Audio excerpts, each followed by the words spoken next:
Transportation Advisory Committee for March 19th on 2024. If you'll have the roll call, please. Mr. Rendelman. Here. Ms. Wadsworth. Here. Ms. Donovan. Here. Mr. McEnroe. Here. Mr. Jessic. Here. Mr. Morgan. Here. Ms. Hernandez. Here. Next on the agenda is approval of the minutes of our last meeting. Is there any changes or any alterations or anything that needs to be brought to the attention? I move that we adopt the minutes and approve the minutes for the last meeting. It's been moved. Is there a second? I do. All in favor of accepting the minutes, say aye. Aye. Aye. All opposed? Any abstentions? It has been approved. The agenda, as it is before us. Is there any changes anybody would like to make? Not saying any public comment, any people from the public here for public comment. We move on to new business. And I believe somebody's going to talk to us about Youth Advisory Commission meeting. That's me. Thanks, Henry. So, 2 or 3 weeks ago, myself and TAC Chairman Ben Simmons attended a Youth Advisory Committee meeting. And our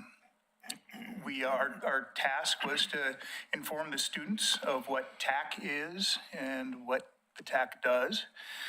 Ben started off and gave a very good, somewhat high-level explanation of the Transportation Advisory Committee, how you all get your information, how staff gets information, the types of things that the TAC weighs in on, some of the things that the TAC talks about. He shared, I believe, the TAC goals. Thank you. And we referenced the bylaws if they were interested, but he shared the TAC goals with them. And he turned it over to me, and I sort of gave a rundown on the operations standpoint that obviously I am the part of, and how information comes to us, how myself, John, Dana, and staff take some of that information, and if we think, hey, this really should go in front of TAC, that's many times how, we end up here informing you folks with different topics to speak about. Really not a whole lot much more to say about the meeting. It went well. The students had some great questions. And in fact, some of them they wanted to know how asphalt's made and what's in asphalt and how we, figure out what sort of treatments, maintenance-wise, in regards to streets, how do we come to that determination on whether it's a slurry seal or an overlay, things of that nature. Again, not all of them spoke. There were 9 students present, but there were 4 or 5 that were very engaged. One in particular, a young man named Miles, he raised some concerns about Myers Road from 213 to Squire. It sounds like he walks that portion quite a bit. And although it's got a good sidewalk, he, like many folks, like many of us in this room and citizens, speed, he sees cars speeding a lot, as we all do. So he had a concern about speed, wanted to know if we'd done a speed study on that portion. And then particularly there's a crosswalk on Myers at Squire, and it's well marked.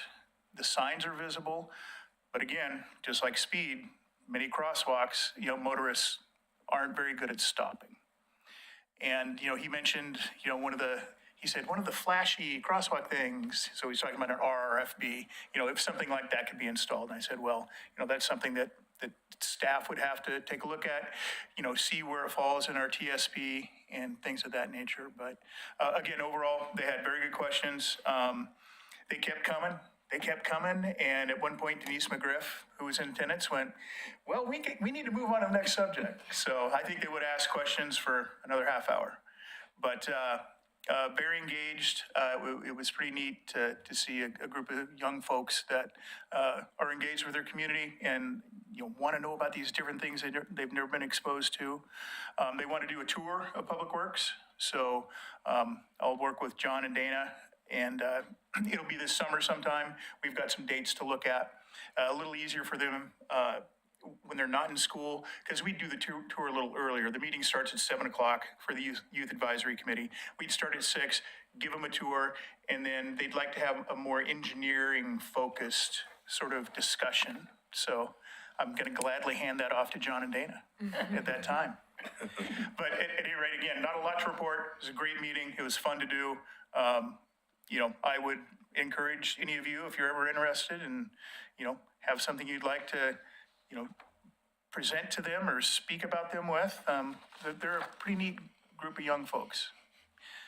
Does anybody have any questions? Sounds like we have some promising youth. Indeed. Yeah, indeed. Next, Public Works report. Real quick before I forget, just hearing Vance reminded me that in May, it's not on your agenda, but in May, we're going to be taking our 5-year pavement maintenance program to the City Commission. And that talks a lot about our program and all our accomplishments to date, but also kind of where we're going with that plan. And so I don't know if the Transportation Advisory Committee is interested in pavement maintenance per se and the pavement maintenance program, but I suppose there's an opportunity maybe in that April meeting if you're interested in hearing about that. It depends on what else you want on the agenda because it could take a little while, but if that sounds of interest, I guess a head nod would be helpful. I don't know. Do you know? You probably don't know yet what's on the April agenda, right? Not really. Okay, so we can probably fit it in, and if not, we'll give you a condensed version of it, I guess. Is that what I'm seeing? Sounds great. Okay, all right. Yeah, So- I think certainly a condensed version, maybe go over the streets that we have planned that we're going to touch this year. Maybe not cover all 5 years, but maybe the next couple of years might be good. And like what treatments we're doing. Yeah. And Vance, is there an action item, I guess, on that? I feel ashamed now because I live on that Highway 213, that Squire Road and Myers. I live off Squire, so I know exactly what he's talking about, but I don't walk that, so I don't see that part of like the traffic. I do know that cars fly through there because Right.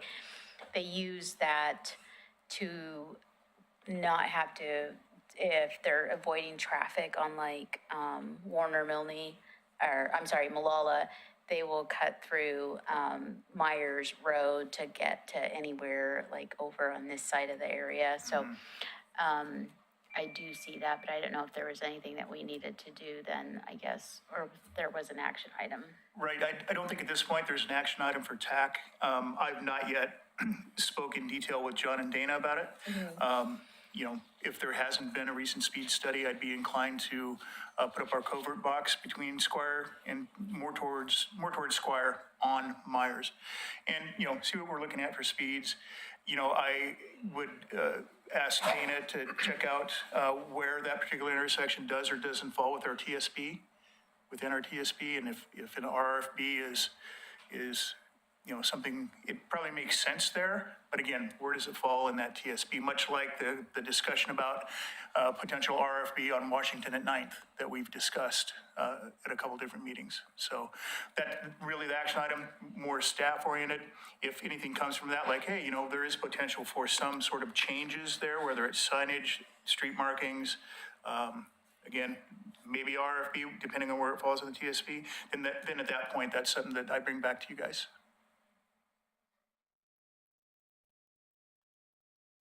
Okay, well, tonight's agenda is almost entirely, it's entirely made up of topics that were mentioned or brought up at the last TAC meeting. So if you had any question about whether or not we were trying to be responsive to your comments, there should be no question because that's what this is all made up of. So, and really most of it's pretty short with the exception of the last item where Dana put together a lot of information on just kind of transportation funding. And so that's always an area of interest. So we're going to touch on, Tim, your ongoing campaign about ODOT and Highway 213. So we'll touch on that.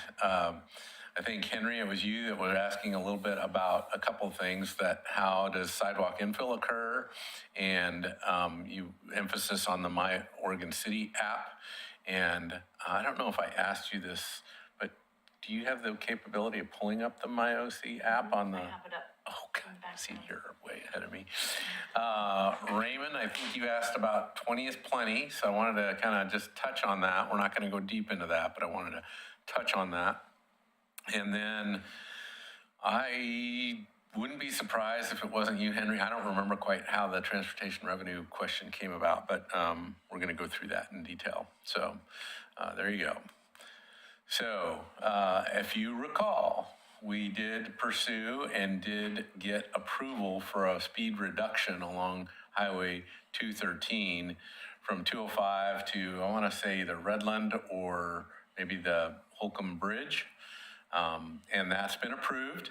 That hasn't been signed yet, though, right? So those signs aren't in place. At least they weren't as of last week, unless ODOT scrambled and did something. We did contact ODOT, and they indicated that they have it on they literally have it on their radar, but they have not yet gotten it installed. So they are and I guess I'll reemphasize that section of roadway is not an Oregon City roadway. It's a ODOT facility. So signage, the approval of the speed limit, I think our police department can enforce on that highway. They can. But anyway, it's basically an ODOT sign. And what the response that Dana got was that they're working through a sign design.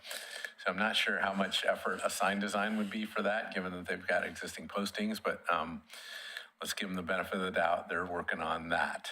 I guess the only other thing I want to say about this is just maybe because, I know, Tim, you use this a lot, and just listening to this topic, right? Everybody's familiar with that stretch of roadway, and so it is an area of interest. And depending on the time of day that you're using it, it can be really slow or it can be really fast. And so I think most of Tim's comments have been about when it's too fast and dangerous, right? And so, but I did want to, when we got back and started talking about the agenda,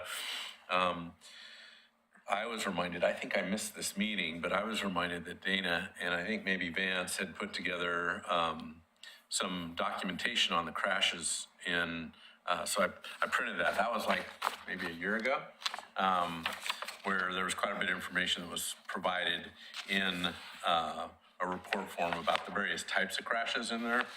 And so I think the main message that we agreed is that we have talked to you a fair amount about that. Does that mean we can't talk more about it? No, we can. But we shared a lot about that. There's a lot of traffic on that section of Highway 213. Most of the crashes, if you remember from that presentation, were rear-end crashes, which means people aren't paying attention, right? They're on their phones. They're not. They may be related to speed. If someone's coming too fast and not paying attention to what's in front of them, that's the case. But most of those are rear-end crashes that we saw in the crash data. And so basically not paying attention. And then the other piece that we acknowledged was a lot of the easy implementable things to do, which are the yellow retroreflective signage on the signal heads has been done. LED signals. The roadway is, it needs some paving along there for sure. So the striping is a bit of a problem as well. But what we kind of agreed to, if you remember, as a Transportation Advisory Committee was not our facility.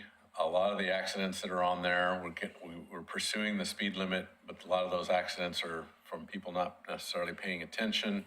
So we agreed to kind of focus on Oregon City's facilities with any kind of funding that we had. And that's how we've moved forward with the Beaver Creek Road Arts Project and some of the improvements that we've been doing along there with the signalization. So I will talk more about that project, but I was just a quick reminder about that. And I assume at least Tim or others will probably want to comment on that, but that's kind of what I wanted to share on 213.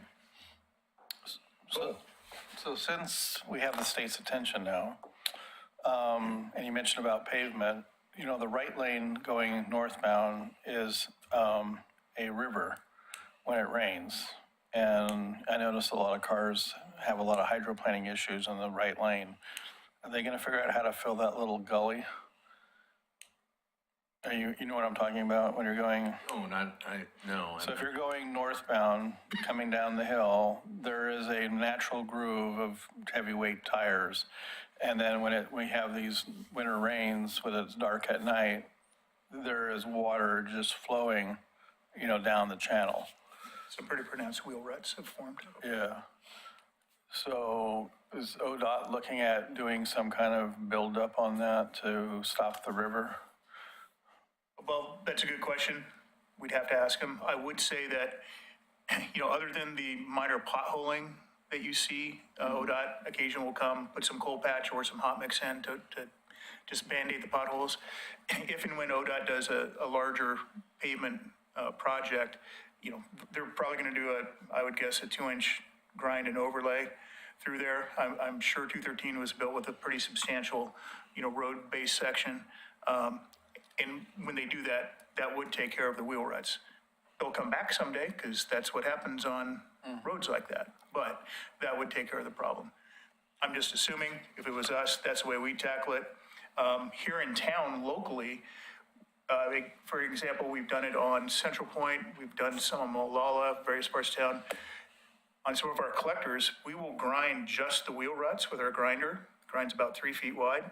We'll make 2 grinds, and we have a nice attachment we put on the front of our Bobcat to fill those in. A road like 213, ODOT's going to come in there when and if they ever do a major pavement rehabilitation there, and they're going to grind the whole thing, or they're going to taper grind the ends and pave over the top. Would be my guess. But we can ask. Yeah, I would ask, because this year I noticed it's a lot more river going down there. I mean, you see, you know, cars that are just wandering in there because they're basically hydroplaning on it, especially on the nights when it's really raining hard. The left lane doesn't seem to have that issue, and neither does the southbound lane doesn't seem to have that issue. It just seems like all the weight was going north, going down the hill there. But when you think about that, a lot of that's got to do with braking. The vehicles are, their momentum is downhill, they're hitting their brakes, they're pushing a lot harder on that pavement. And there's probably a lot more traffic in that right lane than there is on the left. Interesting how many car counts there was. I think in that one report that you had, was like 50,000, 45, 50. 41,000, I think. 41,000 a day. What I remembered reading, 41,000 ADT. Although that's not one lane, but yeah. No, do you had a comment? Just a quick, so at Redland is gonna be 50 miles, Yes. just before Redland, I guess, somewhere right there by the overpass. I think we or, asked from where, where the overpass is for, And then down past the next signal at the gas station goes to 45. That's what it is. is it 45 today? Yeah. Yeah. So why didn't they just make the whole stretch 45 miles? Yeah, my Typically, recollection they'll is take, we asked, drop it in 5 so that people might actually slow down. yeah, I don't know the science behind that, Senator Mayor, but. Curious.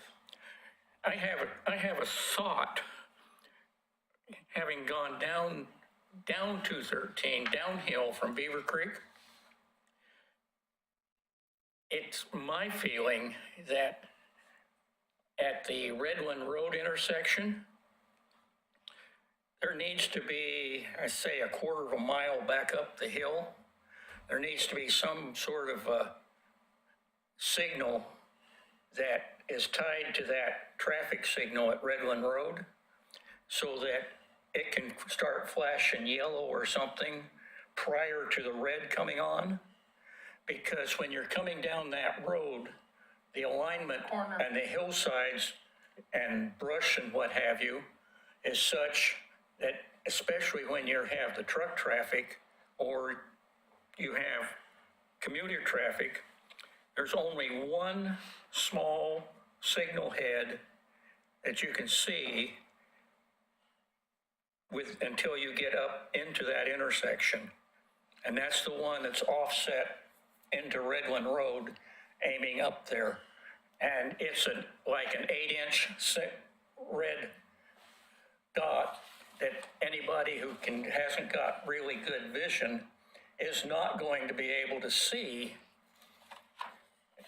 at anything other than, 1/10 of a mile or less. Plus, if you're traveling 70 miles an hour. Yeah, plus understanding that the speed is really 65 to 70 regardless of what. And you might as well be dealing with what's existing rather than what we would like to see. But it's my feeling that an advance light that starts flashing yellow prior to the red coming on would be a help to prevent what looks like a lot of rear-enders or almost rear-enders, judging by the black marks I see on the pavement there. I think Dana did mention that because she showed that flashing signal that's when you get off the 205 onto 82nd, there's a sign that flashes because as soon as you go over 205, there's a signal right down there. So ODOT has the warning sign. The only other thing I'll say about Redland and 213 is that is on our the RTP, Regional Transportation Plan, for an additional lane in each direction.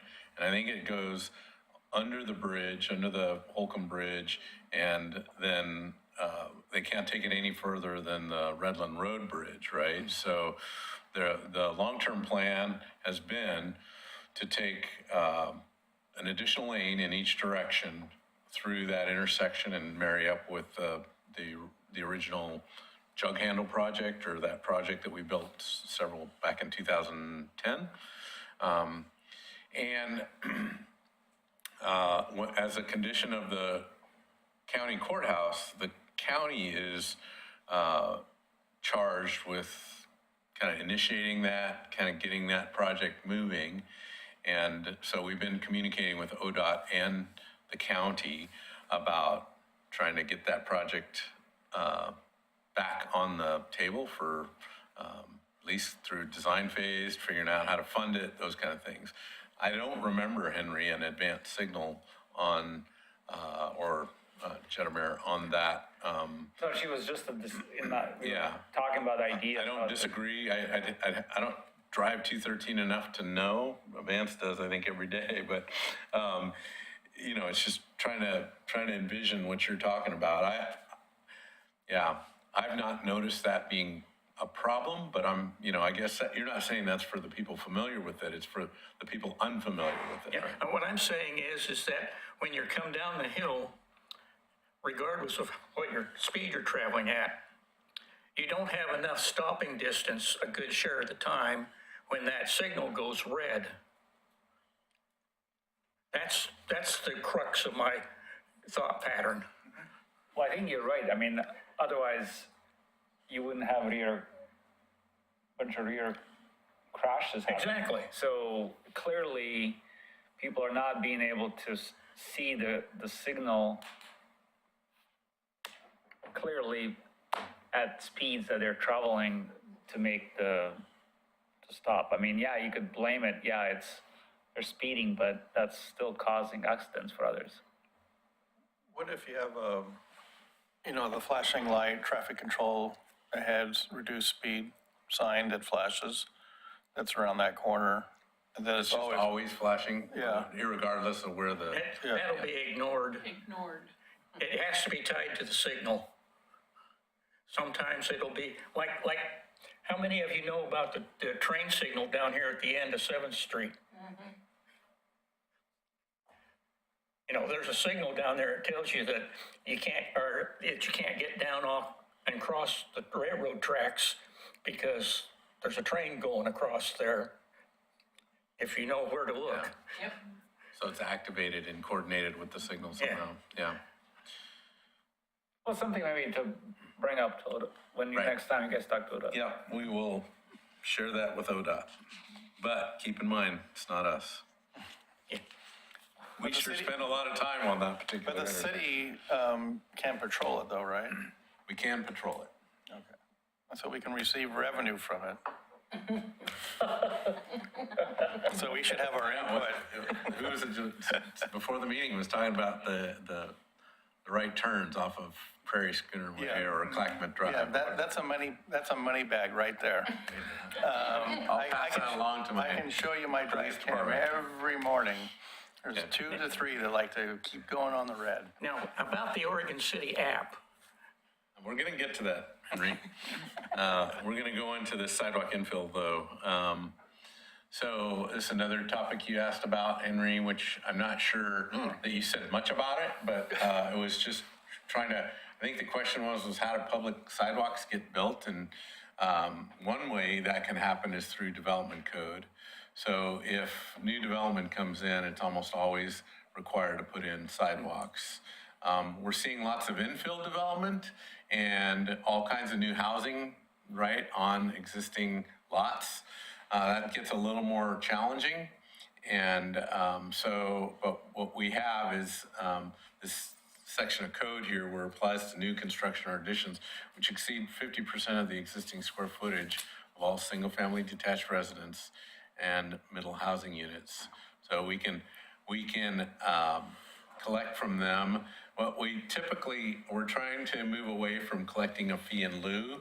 That's been a little bit of a problem for us, but getting them to actually build the improvements up to 10% of the total construction cost of that. So we spread that out as much as we can. And if it means building a curb, but no sidewalk, we'll at least get the curb with the design that could accommodate a sidewalk. But, that's our goal, is to get as much frontage improvements as we can. But it's a little bit harder on a lot of this infill, especially with some of the new laws regarding middle housing, because the city's lost a lot of its land use authority to require things of developments like that. But we have this minimum code. We also build sidewalks through capital projects, which I'm going to talk about at the end. But that's how sidewalks typically happen, unless, a neighborhood, I've never seen one of these happen in my career here at the city, which has been 20 years, where we could do a local improvement district where a street or a block or segment of neighbors could come to us and say, hey, we want sidewalks here, we're willing to pay for them. I did a lot of them when I was here. Sidewalks or sewer? 9th Street and over there, for example. Okay, yeah. That is another option, assuming we've got money in the till to be able to fund those. So, wouldn't it make more sense, instead of trying to force developer to build a tiny sliver of frontage, to take a fee in lieu, but have a plan where you could apply, you already have identified sidewalks, so as you're collecting fees, you could apply them, and there's, economy of scale, you're gonna be able to build more sidewalks in areas that are probably in higher need maybe than this particular location.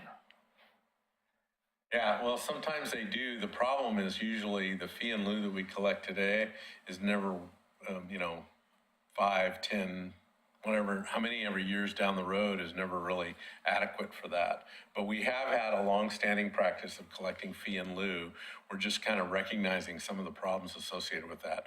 They're sprawled out all over the place, those that we have. So we're trying to figure out how to use that money as opposed to that specific location where maybe they needed to finish another 50 feet, but because we had conditions that said that's too much of an ask for them to have to do, we collected a small amount of money, and rather than trying to finish it there, it's more like, well, is there another place where we could group that money and to build a bigger project? So kind of the same theory, but we are trying to get away from the fee in lieu because they, experience with them has not been great. But I think if you're charging a reasonable fee where, you know, if you're, let's say, a single lot builder and you have to build sidewalk, curb, whatever, it's X dollars.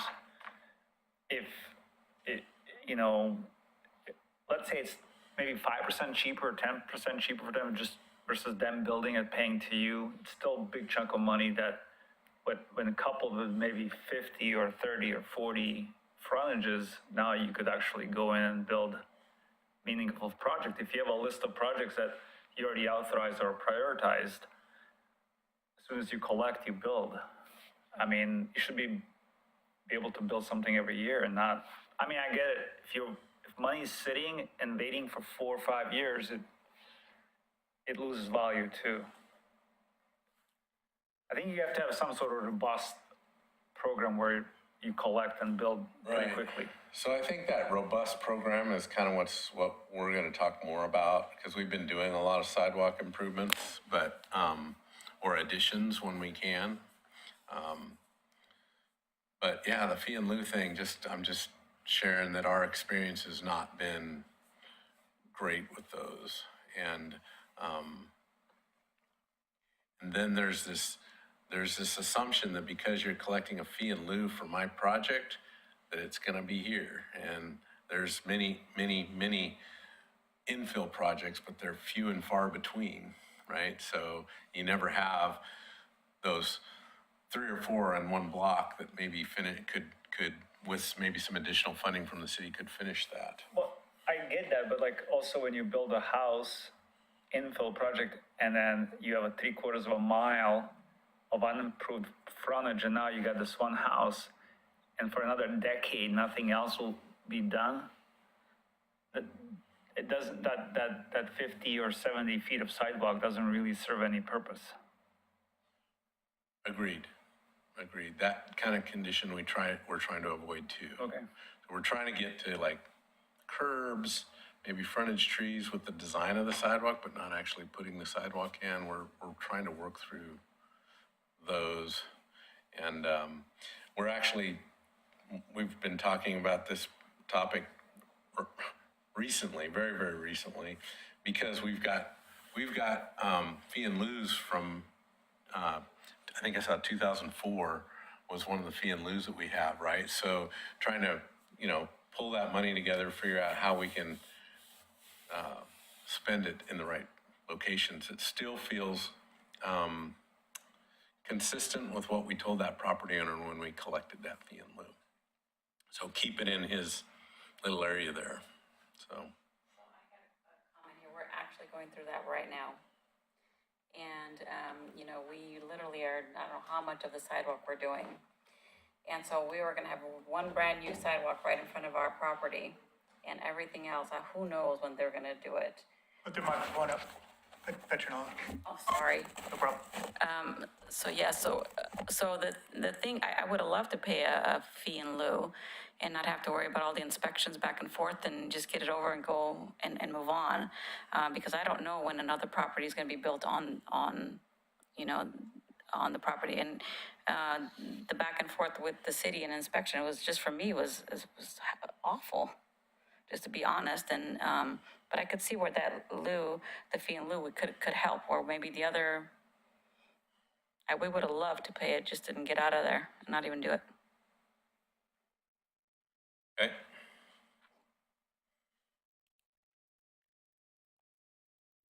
I mean, I'm just thinking, like, how do we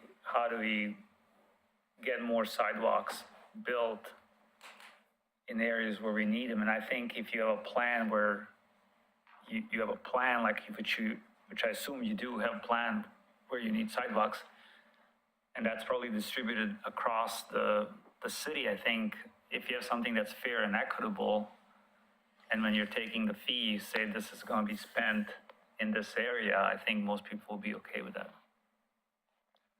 There's a good example down on 3rd Street from Center, Washington, up the hill. There's a duplex on the corner, that has the sidewalks built halfway up. It's next to the hillside where you go up to the old armory, where John Adams went up to the old armory. There's a house there with his garden built out to the edge of the asphalt. But there's nobody going to be building there for the next 25, 30, 40 years. I mean, what should we do? And there's an arterial up on the hill that was built with no sidewalks, new construction, no sidewalks, was built. It's been there for 35, 40 years. It's an arterial, but there's no sidewalks. The street's relatively narrow. There's parking on both sides. Where are the people going to walk? There's landscaping that goes out to the curb in several places. There's a park right there, right in the middle of the area. It has sidewalks. Probably because it was conditioned to build them. Yeah, but there's no crosswalk, there's no nothing to try and say how a pedestrian or kids or mothers or anybody is to get there without walking in the street. You make a lot of good points, Henry, and this has been something that's discussed at the city commission level as well in terms of their priorities for getting sidewalks built and providing funding for that. I would just point out that we have a couple of members, not myself, who need to leave by 7:30, so maybe we should make sure to get to all the agenda items before we start losing committee members.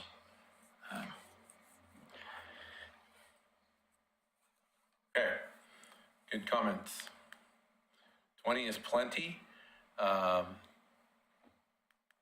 Not a lot to add here other than it's a program that other jurisdictions have. These are all campaigns from Eugene, Portland, and Tigard. 20 is plenty. We have some authority there if the city wants to. What I really kind of wanted to acknowledge here was that we have a different commission now, so that could be favorable towards this. But if you remember, we took to the city commission before a kind of an organized approach to trying to get to 20, where we were using what in our TSP is called family-friendly routes. And our plan was to do some road audits on those and make sure that they were the right roads for the slower miles per hour, and kind of pursue, that kind of a solution on a more selective basis than trying to go citywide. Citywide's always concerned me just because, well, for one, I'm not sure how supported it is, and I think it becomes more and more of a kind of policy or political question if you're not being very selective about how you're doing that. And two, just trying to think about a budget for signage just to kind of make that happen. But so this came up, Raymond, you raised this as something that you thought should be discussed. How we discuss it, whether we're talking about citywide or whether we're talking, my thought is that before we make a lot of headway with that, we would want to kind of have some discussion about that and then figure out what kind of a work plan we could put it on, and then to, introduce the topic to the city commission to make sure we've got some support for that, because it does take their action to get there. So when you brought it up last month, I thought, well, I'm not really sure where the rest of the Transportation Advisory Committee is on this topic either. So that's the only, there's not much to this topic in terms of presentation, but maybe we could have a short discussion about it. And Raymond, I'll Henry, how do you want to lead the discussion? Yep, I can add a little bit more. Just in my experience, my personal experience has been that we've been talking about this for almost a year as the TAC. I'm glad you pointed out we have new commissioners, because I've spoken with some of them and they seem to have an appetite for doing 20 is plenty, but they'd like to see us weigh in on it first. I've also heard from lots of citizens since we've started bringing it up with no opposition. I don't think we're going to get a whole lot of people coming to us and saying, wait, you lowered the speed limit in front of my house to 20 miles an hour. I wanted to speed to 25. What are you all doing? I think we're going to see a lot of support for it. As far as the funding goes, what was mentioned by staff last time is that we don't have a whole lot of funding for new signage, but that we could just replace 20-mile-an-hour signs kind of as we go. And it would be just understood that we're 20 miles an hour citywide unless otherwise marked. And for those areas where we do have 25-mile-an-hour signage, it would just not be enforced until we get new signage up. So just that's how I understood the funding issue to be addressed. So if anyone sees it differently or has some strong opposition to it, I would definitely hear that, and we would certainly want to address it, but I'm ready to make a motion, and I'll make a motion just for the purposes of discussion that we recommend to City Commission that 20 is plenty is worth their consideration, and that those of us who are here, the 7 of us, see a cause to make it happen as soon as it's convenient for our elected officials. Anybody? I have a basic opinion which says it would be, in my opinion, it would be wrong, unwise, if you will, to do it on a blanket basis all over the city. That from what I see, a normal residential street that does not have a cut-through potential isn't suffering much from a speeding problem, but certain streets, due to the configuration, due to the fact that you can get from Myers Road to Fred Myers easier this way, and it's starting to build up traffic, then those types of situations is where something of this nature would be more appropriate. Okay, it sounds like Henry might be a no vote, just procedurally. Is my motion going to die for lack of a second, or is there anyone who's willing to second it just for discussion? So I'll second. I agree. I feel like in order to change behavior, there has to be some consistency. And just looking here, you can see, Eugene, Portland, Tigard, these cities have already put this in their cities. And, City of Oregon City having 1 or 2 signs that are already at 20, with the remaining being at 25, there's inconsistency, and you can't change behavior with different. I personally don't go around driving looking at 25, 35, 45, I would rather see that it's consistent across the board. And I know when I go into Portland, I know that everything is 20.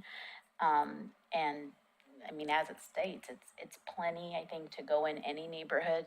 Even if the expectation is 25, I think I still go slower just because I'm more cautious that there could be kids or there could be other things. There's a reason why it's at that limit. But I think in order to change behavior, there has to be some consistency. And so I would agree, with Raymond, and I would second, a motion.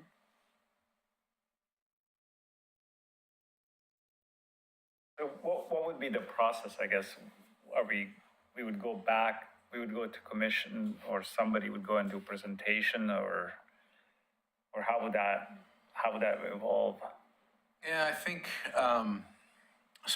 my recollection is there is a process that's beyond the commission.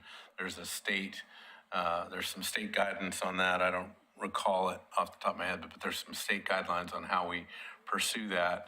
But at the end, but for me, I think just to make sure that we had support at the commission level would be to kind of in a work session forum say, we've received direction from the Transportation Advisory Committee that they'd like to see the city pursue at least, or consider this. Maybe it's not, maybe it's not everywhere, but maybe it's, key places, or maybe it is everywhere, but just kind of, talk through that with them first in a work session forum and try to get some understanding of where they were at. And then, I think we have to go through that process. And if it's budget authority, I'm a little bit, I would be, other than, I really liked our proposal about the family-friendly corridors, where we were picking corridors that were more likely to have more problems. But to go citywide, we'd have to budget for that, I think. So, it might make sense to kind of get through the program and be ready to go in the 2025 budget for new signage then, and, ask for a budget line item in the budget for that and get it done. How many Just like any other signs, capital. ballpark, do you guys have that you have to replace? I don't know off the top I of my couldn't head. even give you a guess, Tedemir. Yeah, I don't know either. What if you're in neighborhoods that don't even have signs? Yeah. It's like no posted speed Then limit. I think it's back to like what Portland does with the little yard signs that say 20 is plenty. Because, for the most part, basic rule is 25 miles an hour. People can drive in a neighborhood street, whether it's signed or not. But that would probably, that changes in like if you drop it down by 5 miles through the statute, now it's in Oregon City with 20 miles. Oh, yeah. If we No made longer a change, 25, yeah. it would be, Citywide, it would be 20 Citywide. miles. So could a homeowners association say they want their streets in their neighborhood to be at 20? Since it may be a heavily walked area? I'm not sure, but what I do remember from the last time we took this to the commission was their preference was if we were gonna look at something like this, they would like to hear from the specific areas that wanted it. And they wanted to hear it from the community before they made a decision to go to 20. But, if one, it seems a little odd to me that a neighborhood makes a special request for their area only. I don't think it works quite like that, Tim. But I would need to resurrect the, If there's neighborhoods that are complaining about it, then if there's a homeowners association there, they could say to the city, can we have our speed limit at 20 posted? right, So like Kenema is a good example of that, right? Kenema actually did, we actually have reduced the speed limit in Kenema neighborhood when this issue came up originally. So Kenema neighborhood is one that did that. A homeowners association, maybe, I'm making a distinction between the two, Tim, so. Because like maybe- Ben's neighborhood and my neighborhood has no posted sign anywhere in those developments, and there's probably 250 homes within that area there. We typically don't post signs and. We just know that one person that drives a red Tacoma doesn't know what the speed limit is. He just, and he goes through the association to get to his house at the other end. And I have posted, the runway is closed. But I think Park Place would come to the commission and say, hey, we would like to see the 20s, 20 type of thing. But I think it would be, it would make sense to talk to the commission and see what they feel, but I think, is it possible to, at our next TAC meeting, try to do some sort of like advertisement and let citizens know that we're gonna be talking about this and have them come and speak their mind and provide input, or? It was on our agenda for, I mean, I mentioned it at the last meeting, it's been on our agenda, and we don't have hordes of people here saying, don't reduce our speed limits. So the thing about Kenema, I would mention as well, is that we reduced the speed limits there, and it's been a success. People do drive more slowly in Kenema. We haven't had any pedestrian deaths or injuries that I know of in Kenema since that happened. There was enforcement by police, initially just some warnings, and then people started to drive more slowly there. So I think the neighborhood loves it. They were driving it to begin with, driving it, pun intended, as an initiative. So I think any other neighborhoods would be very supportive of it as well. I can certainly speak for McLaughlin, and hearing that they would like it too. So Maybe it's something that we can take to the neighborhood associations, as a TAC member and ask what their thoughts are. Yeah, definitely. I mean, again, the commission has changed, but I think at least one of the commissioners that was on at the time felt pretty strongly about wanting to hear from the community about their interest in, 20 is plenty. So I think if the motion stands, or if you guys want to kind of vote on the motion, then that kind of gives us something to stand behind to bring it in front.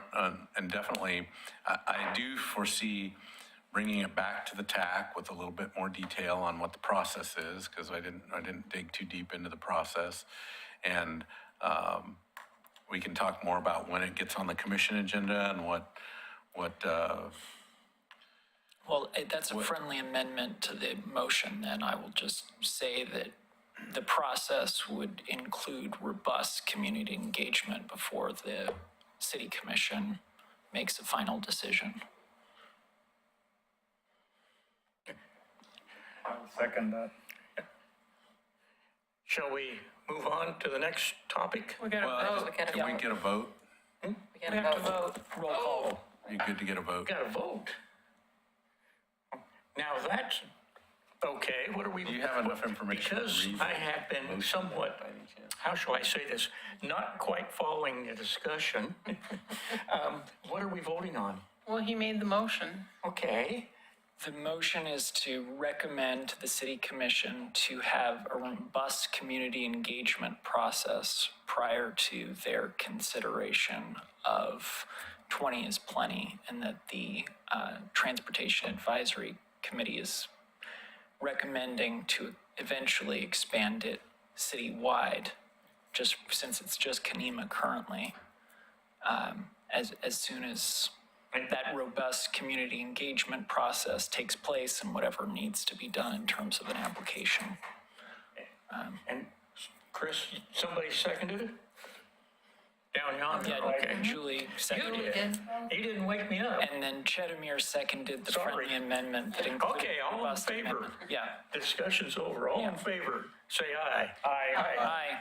All opposed? Looks like it carried. Now can we move on? Yes. Thank you for keeping me No problem, Henry. You're doing great. awake here. All right, and how are we doing on time? I know a couple people need to leave. Are we doing? 6:55. Okay. I know this is our last topic, but we were going to also touch on the MyOC application. Do we want to do that real quick? All right, we didn't actually have a slide for that, did we? Okay. It was just part of the Okay. agenda. Do you want me to jump to that real quick? Right, right, yeah. Is that okay? So Henry, we're gonna move to that MyOC app. little, so for the MyOC app,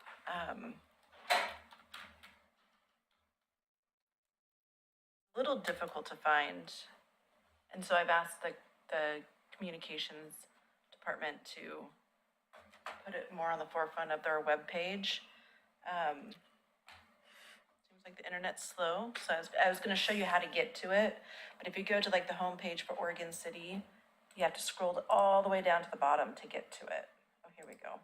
So here's our homepage, and you have to scroll all the way down here under the quick links and go to MyOC requests. So I've asked them to move it up top so it's easier to find. So I just wanted to start with how to get there, and then this is the website. Yeah, so I think the point that Henry made was that a lot of people don't know about it, right? So, and because of that, it's not being utilized enough. And I don't know if that, I didn't dig in to figure out how much use it really has, but I did check into, I think you also suggested that we do a utility bill insert. So just talking to the utility billing department, they've been they're more reluctant to limit what goes into a utility bill, and didn't think this was the right topic for that. But featuring it more in our social media campaign, featuring it more on our trail news article, all those options are on the table. And so given, and, like the fact that it's buried, getting it, more featured on the website is, I think, the plan. And then just talking about it with this group and other groups, there's, it's pretty easy to download as long as you remember your password. It's, you get an icon, and you got to remember your login name and your password. And once you have that, you can go in. I don't know if you can click into the program itself. But there's lots of, and it's too small right now for me to read those line items. Can you make it any bigger? Thank you. So if we look at the list of things, the idea here is that you report a problem, or you provide a comment, about things that matter to you. So for us, it's all, traffic complaints or vandalism, potholes, all those kinds of things, litter. And so just so you know, these are routed to the appropriate department, and usually the administrative staff in there. So Audrey gets a bunch of them and then routes them. And there's usually an email chain that goes along with them. And, so not only is there somebody that says, hey, we got your problem here, we're going to work on it, you typically get some follow-up that says, hey, we've closed this, the problem's been resolved. So it's a great program. It's, does it get enough use? I can't answer that, but I think we can definitely see that from the comment that it could be featured more. So expect to see trail news article on it, and expect to see an improved website frontage, and then just working with Jared on a lot of the social media stuff that he's doing through our Facebook, and what else do we have? Instagram accounts, those kind of things. So It's really user-friendly. yeah, super user friendly. Yeah. Super easy. And again, that's something that we could remind people at the neighborhood meetings. You're right. I did, my one I did for Park Place, and nobody knew anything about it. Show them if you have anything, the issues to use, it's effective. And she's very responsive, so I have sent things to her in the past. Yeah, Actually, right now. it's probably the yeah. best way to get things Yeah. resolved. Because if you send me an email, Vance is much better at returning email, but my email gets, Just send it to me or Audrey. MyOC. So it's just, yeah, it's one of the, and the beauty of it is it's consistently tracked. And if that report stays unaccounted for a period of time, then that shows up in a reminder as well. Regularly reminding me.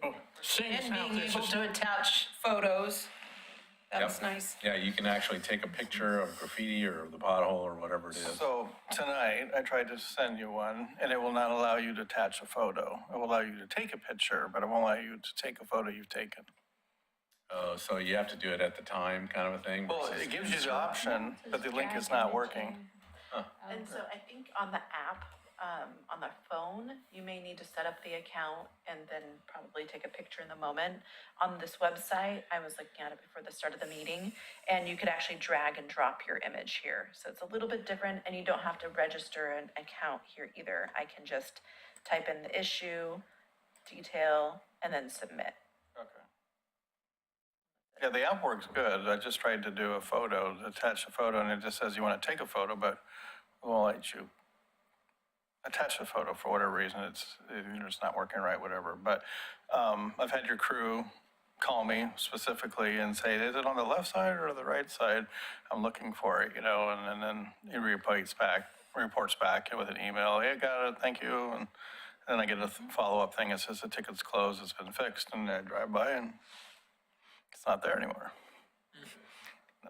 That's where Oregon City gets an A+.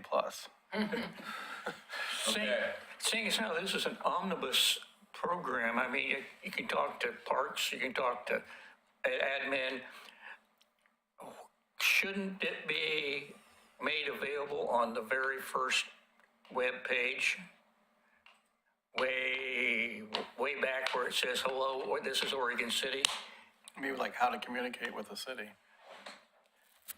It is, but it's on the very bottom.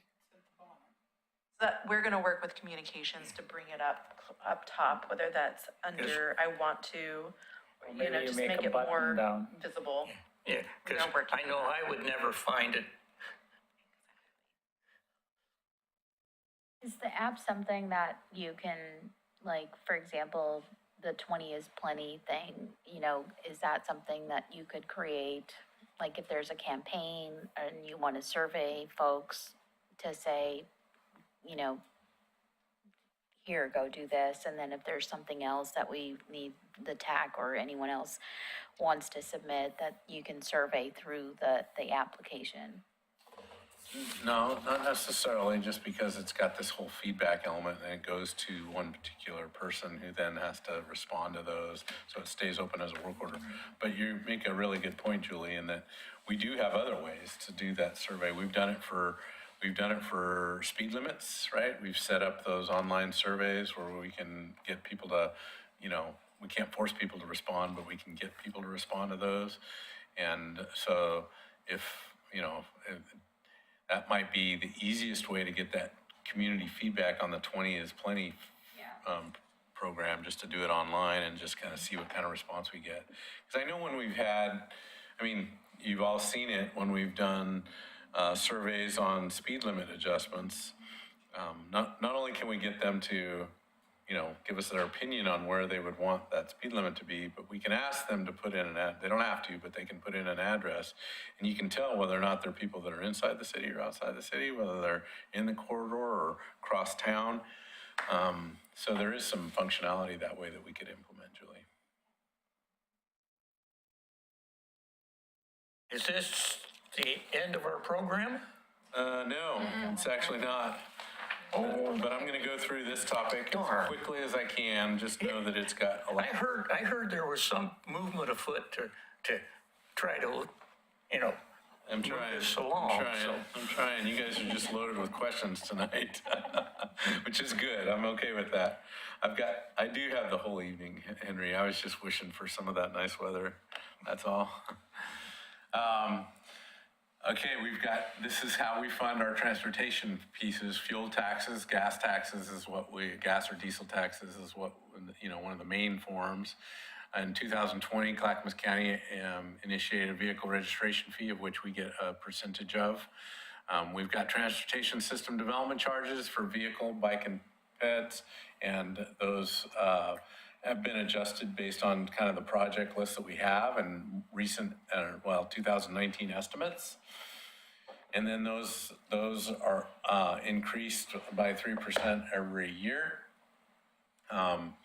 all of you pay a utility bill, and on that utility bill is a line item called payment maintenance utility fees, so you pay that as well.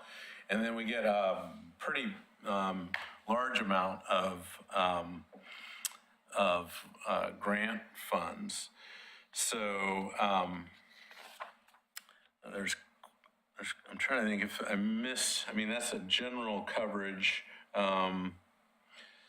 of those items. Does anybody have any questions just about how those revenues are generated? I'm going to go through some information on kind of some of the values of those, but yeah, that's Are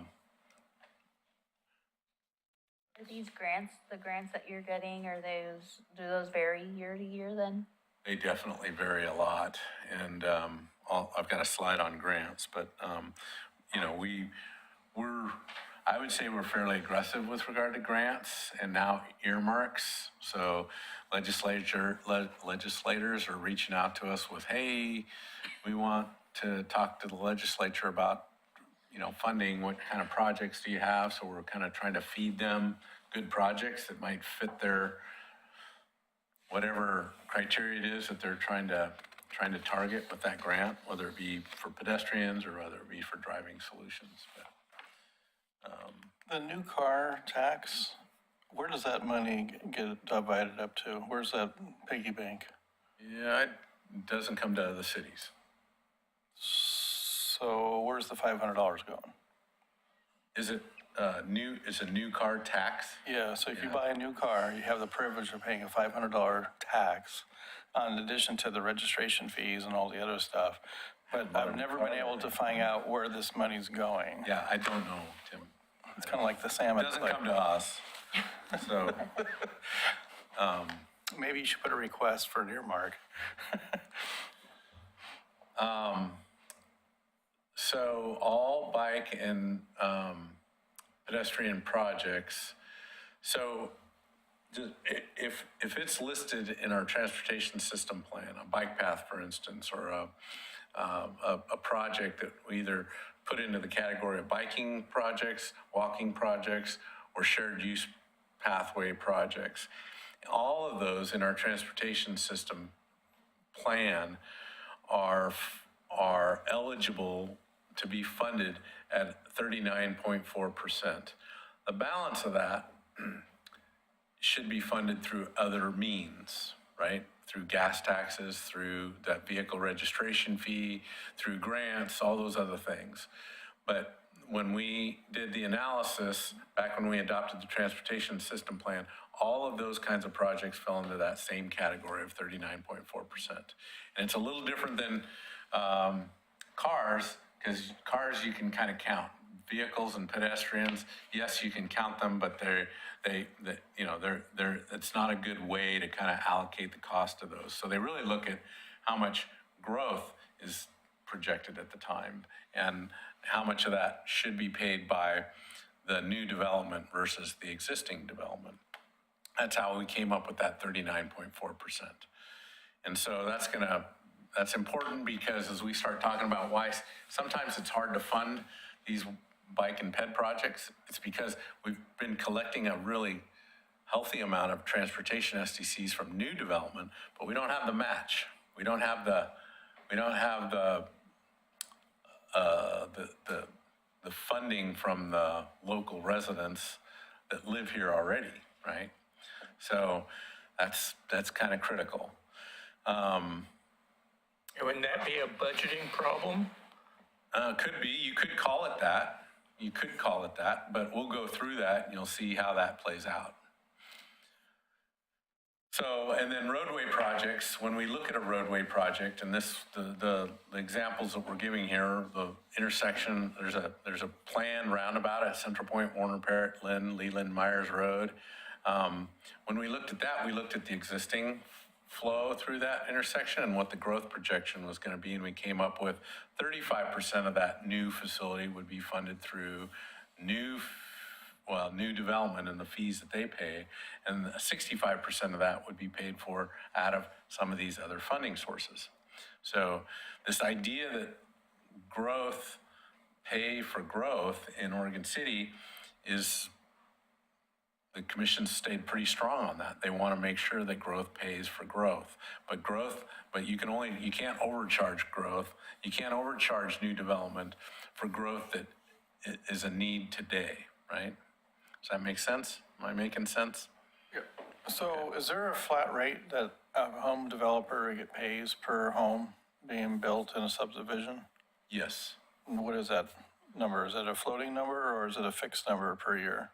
It changes every year because we increase it every year. Right.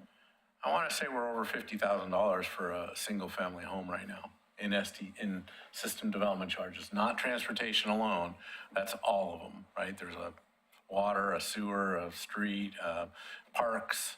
There's several elements to the to the SDC. So fee. they pay that as the home sells or before the home's even built? In Oregon City, they pay it at the time of issuance of the building permit. Okay. Highway 213 and Beaver Creek Road, again, a larger percentage that's funded through new development or through SDCs, that's at 48%, and the rest of it needs to be built for the existing development that exists today. I think the county should kick into that project. I totally agree with you, Henry, but we'll keep working on that together. And then Myers Road, that piece of Myers Road that connected from 213 to the existing piece of Myers Road near the high school, that was all new. It was a new roadway, so every element of that was SDC fundable. Let me catch up here. So how do we identify these projects? How do they get to a place where they're actually being built? Well, we take into consideration city commission goals. Is the project a city commission goal or does it move forward a city commission goal? The examples of that are Malala Avenue and the Myers Road extensions. So just keep that in mind. We're generally looking at spots that the commission may be focused on for growth. So the Beaver Creek concept area, for instance, so Beaver Creek Road, Loader Road are locations where we would consider those to be city commission kinds of goals. Obviously, community interest. We've heard a lot from the community on this committee, and the city commission hears a lot. And that's usually where we hear them the most vocally is at the commission meeting. So we try to listen to those. We definitely have our adopted plans, our concept plans, our transportation system plan. So we pay attention to those documents. That leveraging opportunities is an important one because sometimes we've got a grant that's successful. And so we need to, almost all of our grant funded projects have a variety of funding sources that go together to kind of get them across the finish line. So we definitely look to leverage opportunities for that. Again, the Malala Avenue Streetscape project is a good example of that. I think we had just about every funding source that we could come up with to kind of get to that project and get that one finished. And then there's other projects. If you remember when we did Partlow Road, we were planning to pave Partlow Road from Beaver Creek from Central Point to South End Road. And there was, we tried to use that opportunity to fill in as much sidewalk as we could, some of those sidewalk gaps, trying to pair that. We still do that. We've done a lot of that around the Gardner Middle School, right, with some of our PMUF projects. So we definitely look for those opportunities. With partnerships, we've done a lot of work with the school district on some of their expansion projects or other development projects where, like the Maple Lane, we're going to put the roundabout in out of Maple Lane. That's where we've worked with a developer to the development condition, but we couldn't condition the whole roundabout for their work. So we're contributing to some of that roundabout cost. So we look for those partnership opportunities and then grant funding. We have been fairly successful with grant funding, although I would say that it's gotten a lot more difficult. It's a lot more competitive. A lot of agencies I don't know if you remember, Chris, but when Mayor Alice Norris was here and Nancy Crushauer, those two, they kind of had free reign. None of the other cities were competing with them, right? Because they had figured it out, and they were at the table at the political end of things. Now everybody's at the table, and so it's a lot more competitive. But so I'll share a little bit more about that. We try to balance out both. There's this strong push for pedestrian improvements that would help folks that maybe could walk to work or could walk to the store instead of getting in their car. Try to balance that with just, transportation needs that are kind of never ending. And then, this grant piece, Dana is very, very gifted at figuring out what exactly makes a difference in some of these grant applications. And over the past 9 years, we've received over 18 million in transportation grant and earmark funds. Now, some of that 18 million we haven't actually got yet, but it's in the queue, right? So the legislature's looking at like that Redland 213 intersection project. We're hoping there's a $4 million grant there that would help contribute to that project, albeit it's probably a $20 million project, but every little bit counts when it's trying to assemble these projects in a way that gets them, again, over the finish line. So,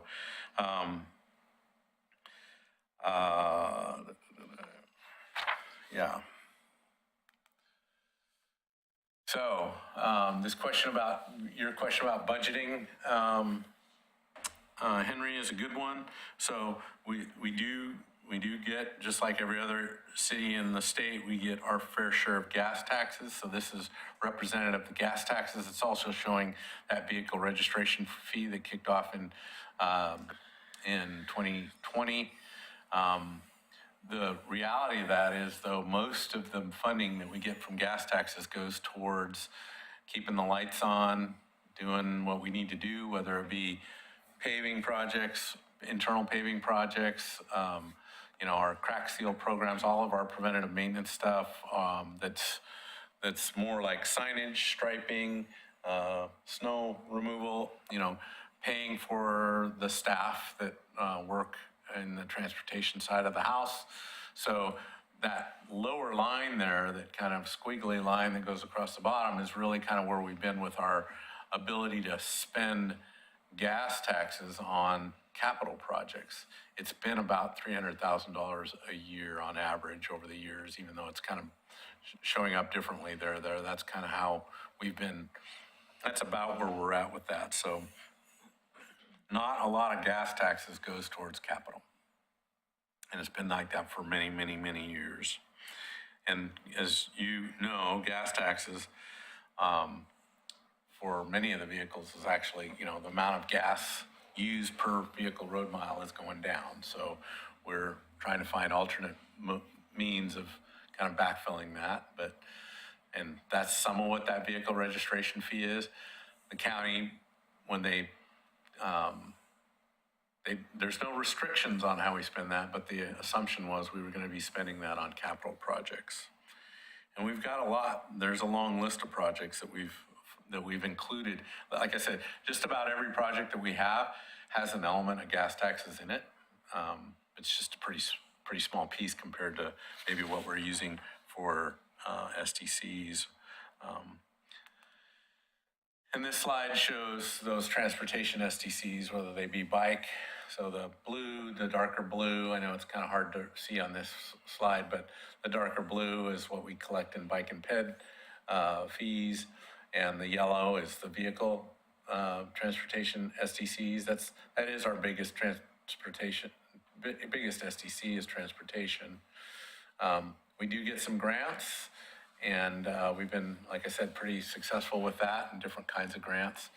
And then again, that squiggly line is kind of what we've spent that money on in terms of dollars, using those other pots of funding.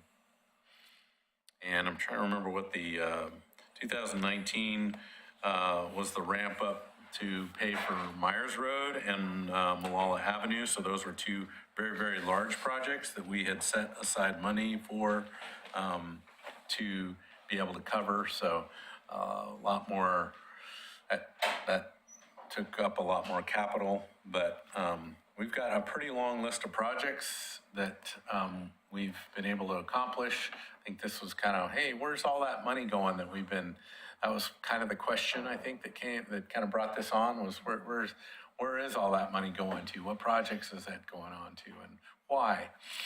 So if you remember, we've had several requests for the rapid flashing beacons, Barkley Hills Drive up there near what's the name of the grocery store up there? The little grocery outlet. There's a new one near the police station on Lynn Avenue, and then Holcomb Boulevard. We put those three in, and all of those had definitely lots of reasons for why we did them.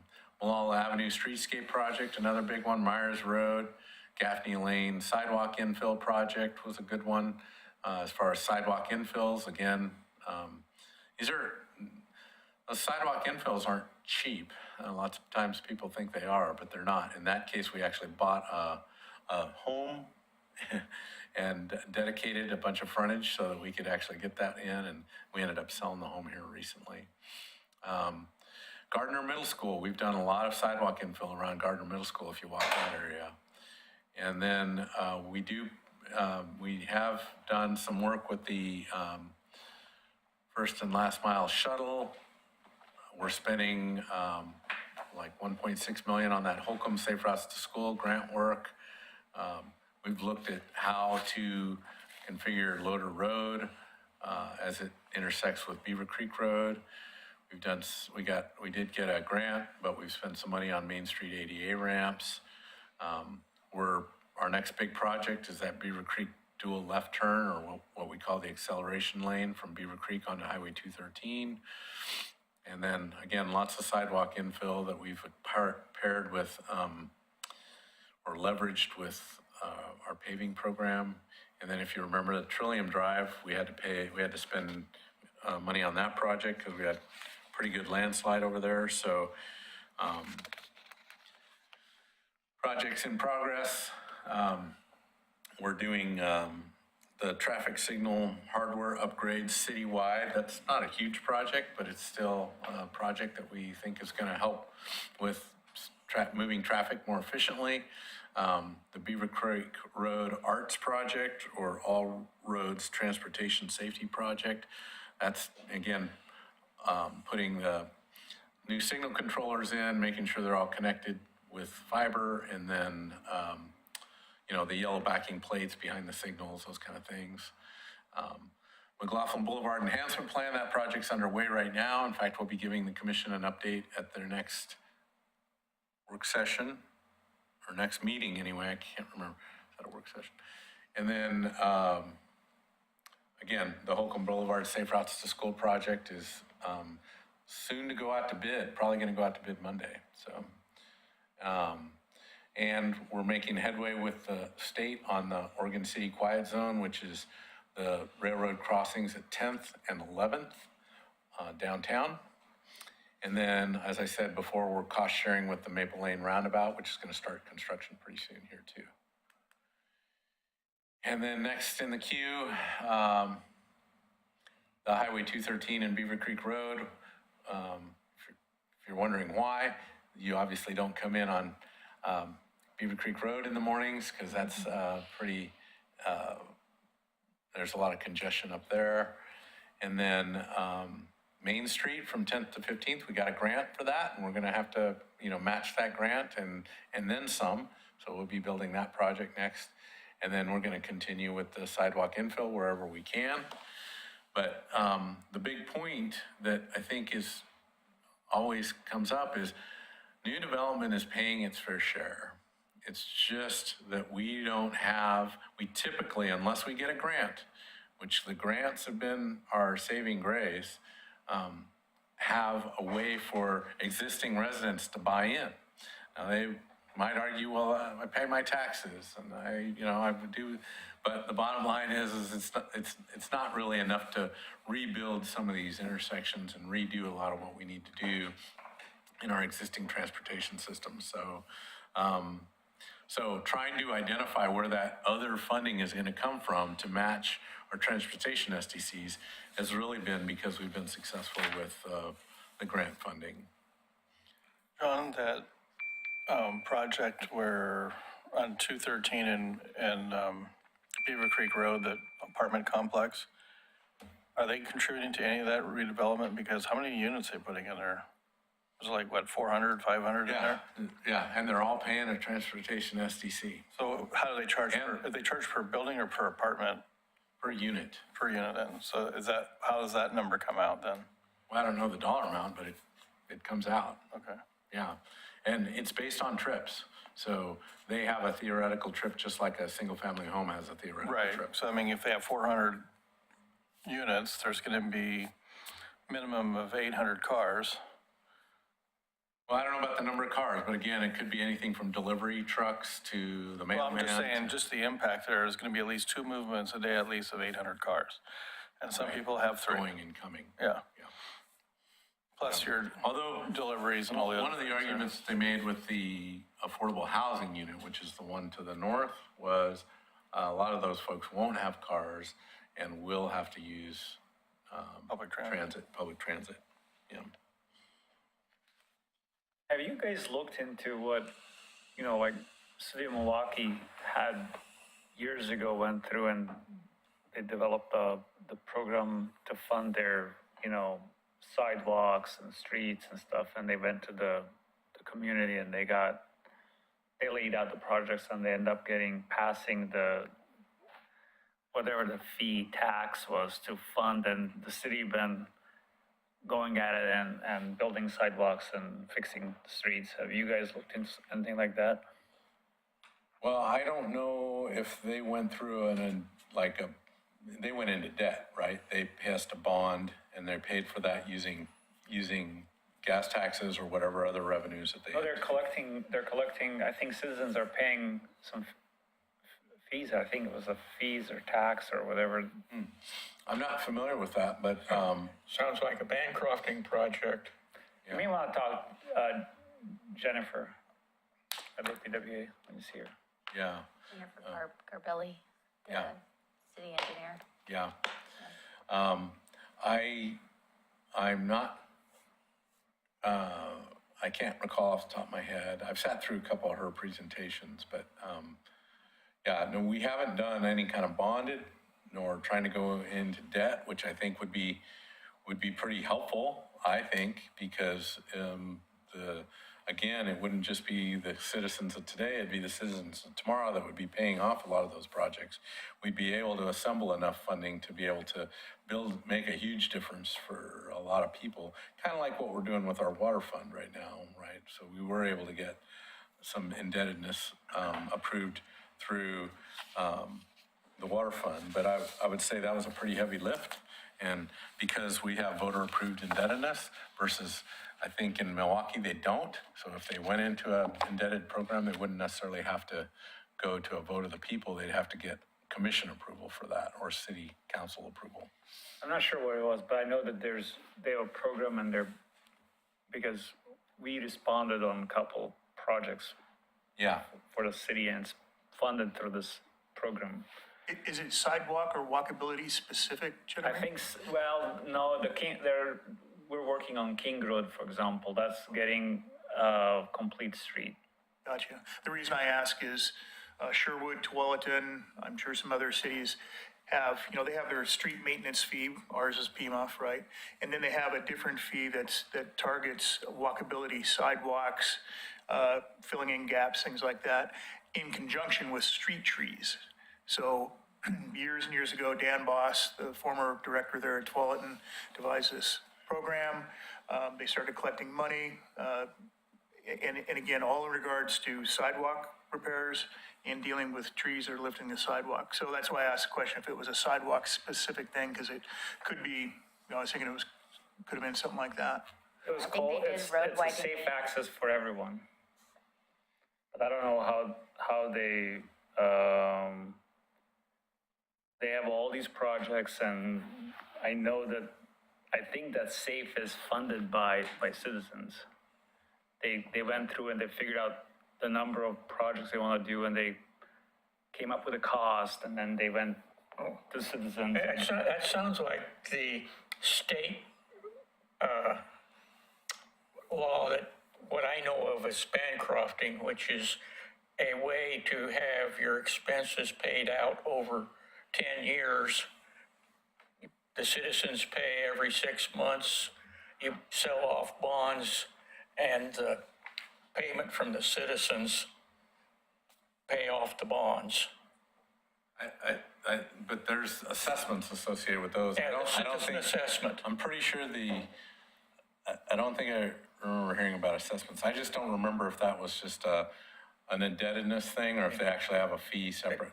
I think they got some grant money just check. because, I think they got some grant money because there was also, there's a That road process been widening. in the state legislature since All the poles got relocated 1899. back on Linwood. This was King. There was also work on Monroe. And their goal was to make themselves the most walkability and like user-friendly, like area. And so they put bike paths and walking paths and sidewalks. For some of that, they had to acquire easements, so. Yeah, I mean, I also know that because TriMet came into their community in such a big way with is that the orange line what comes into Milwaukee? Yes.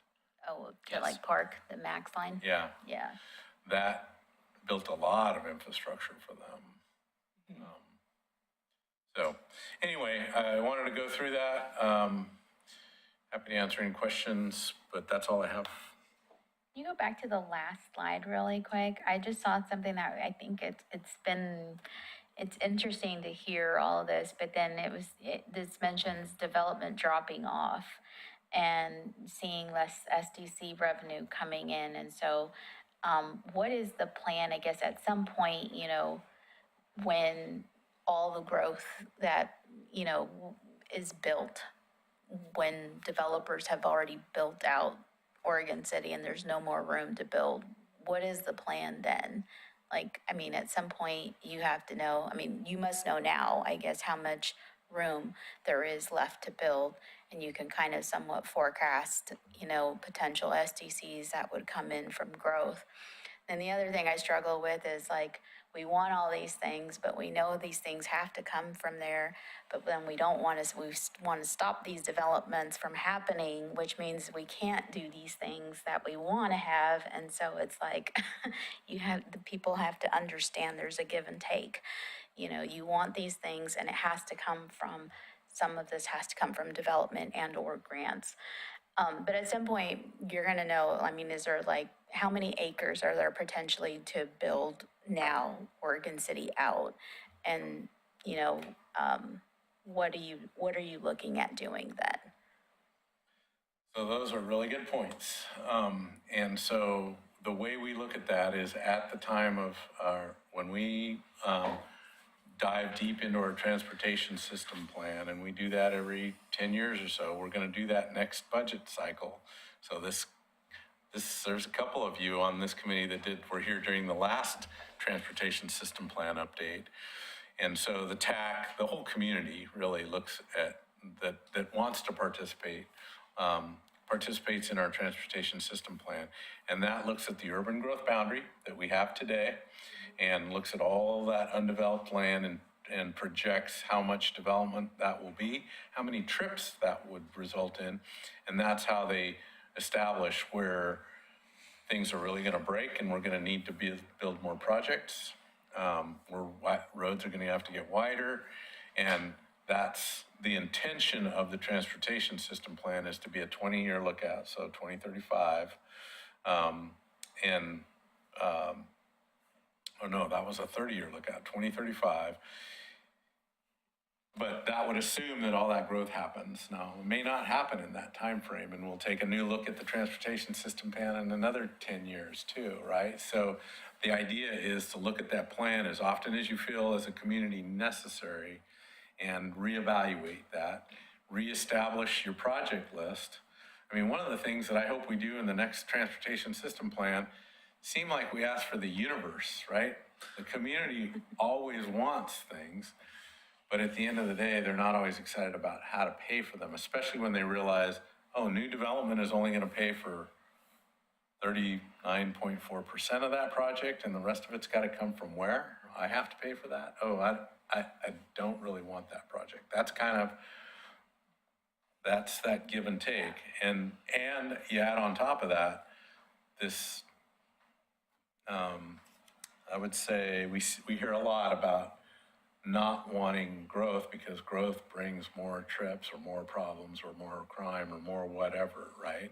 And there's a lot of that thought process out there. So I don't think it prohibits development, because I fully believe that if you own developable land, you've got a right to build on it.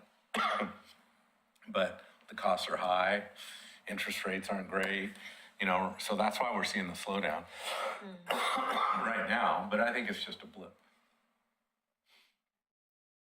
Is Oregon City planning to do anything with the governor's bill that passed regarding housing? And I think it's 300 acres that we can use. Is Oregon City planning to do anything with that? Well, there's lots of things that are coming down from the governor's office that mean higher densities in Oregon City. I haven't heard about additional land added to you mean additional land that's added to the urban growth boundary? Yes. I haven't heard of that. Maybe that's a new one out there that I just haven't, I'm not the planner, so I don't necessarily always hear about those things. But one of the challenges with Oregon City is that there are, some constraints, topography, infrastructure that would make it, I think, kind of hard for us to grow much bigger than our current urban service boundary. That's all I can say. High rises. What's that? High rises. Go vertical. Oh, yeah, that could happen, you're right. At some point, it'll happen. Higher density could happen. So now is it time to move on? Communications, anybody? Anything for good of the meetings for next time? Any topics anybody wants to bring up? I have one thing. This has to do with Holcomb.